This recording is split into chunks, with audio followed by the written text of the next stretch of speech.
காலகட்டம் எப்படி இருக்கீங்க? நல்லா இருக்கீங்களா?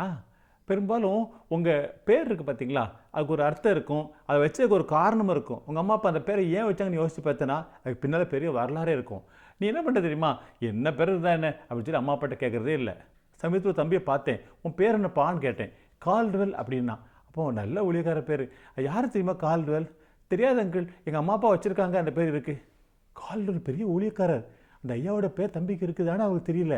அவர் எங்கள் அம்மா அப்பாட்ட கேட்கல. அம்மா அப்பாட்ட கேட்டு அம்மா அப்பா கரெக்டான்னு சொல்லுவாங்க. உன் பேருக்கு அர்த்தம் தெரியுமா? ஒருவேளை உன் பேருக்கு அர்த்தம் தெரிஞ்சதுன்னா அது பின்னால் ஒரு மிஷினரியோ பிறகு ஆசீர்வாதமான காரியமே இருந்தால் நீ ஆண்டவருக்கு நன்றி செலுத்து.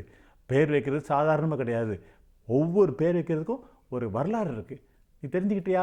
தெரியலனா இப்போ உங்கள் அம்மா அப்பாட்ட போய் கேட்டு தெரிஞ்சுக்க. ஓகேயா? பாய்.